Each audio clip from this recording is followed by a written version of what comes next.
I'm Liz Lasky. I'm a RAP coordinator for the Center Against Domestic Violence. By day, I'm a social worker in a middle school, and I run a program where we promote healthy relationships. And by night, I moonlight as a doctoral student, and I study cyberbullying and bullying, and really how this is a social issue.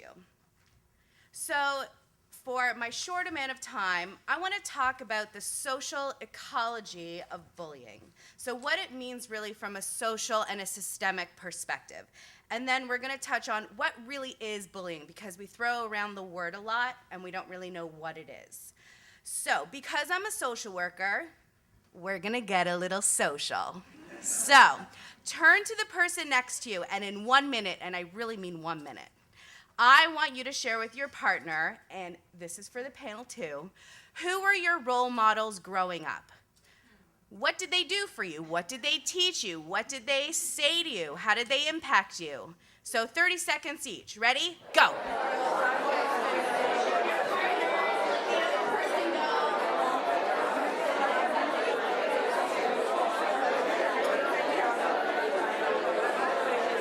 Okay, so can I get from table number 4, one person who can tell me what a role model? Yell it out.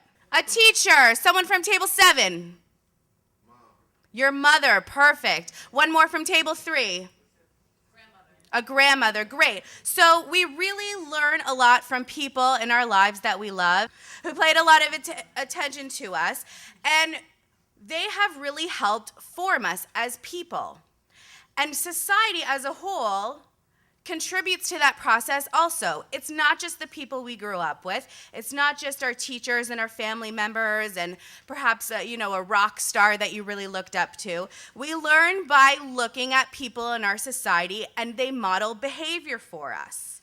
And the modeling that goes on in our society, of course, really affects our children.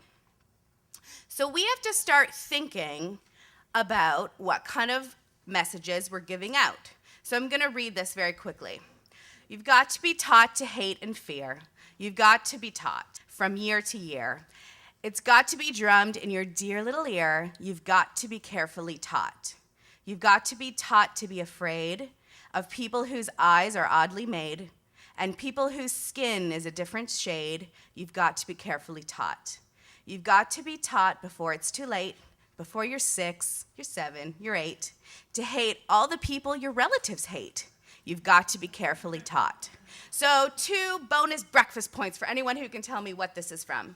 South Pacific, fantastic. Okay, so I think that this actually really says a lot. We have to be taught who to hate. And we get our messages from a lot of different people. Or let me see a hands up for anyone who watches any of the Real Housewives. What are the Real Housewives teaching us? To one-up each other, to talk about each other, to really know how to hit below the belt. And I'm guilty of it too. Bravo's great. But these are the messages that we're teaching our kids. We also have policies in this country that do the same thing. And I know Don't Ask, Don't Tell was recently changed, but we had that going on in our country for a really long time. And what message did that send to people? We have a huge issue of marriage equality. In my personal opinion, this is a civil rights issue that we need to be taking more seriously right now. But our politicians, our governments, a lot of this country is sending a message that people in same-sex marriages cannot marry. So what does that teach children? Well, it teaches them intolerance. It teaches them that you have to be a certain kind of way to be able to live a full life and to be a full citizen. So this is a quote from someone, Sally Kern. I don't think we'd be friends. Here we go.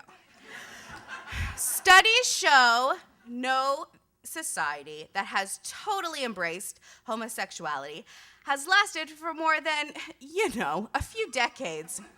I honestly think it's the biggest threat our nation has, even more so than terrorism or Islam. It spreads. This stuff is deadly, and it is spreading. It will destroy our young people, and it will destroy this nation. Now, I'm not here to really push a political agenda, because if I'm being totally honest with you, I'm Canadian. But,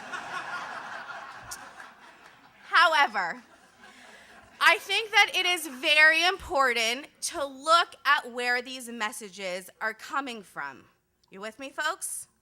Yes. Okay, so just quickly, I want to touch on what bullying is. And we have a systemic problem and we have a practical problem. We have to address this really on a theoretical and on an intellectual level about the kinds of messages that we're sending to kids.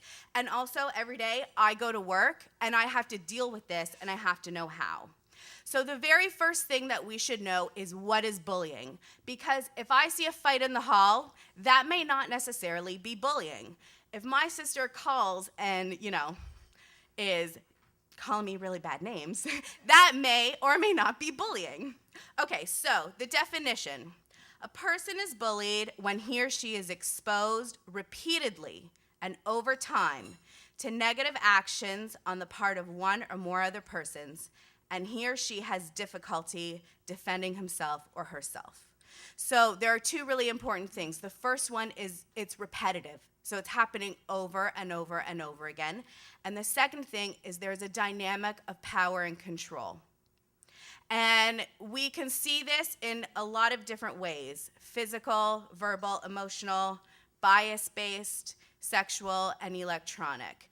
And I just want to say that for everyone in here who's a parent, or anyone who knows someone who's a young person, or working in the schools, our greatest tool is to talk to them. We need to be asking our kids what they're up to.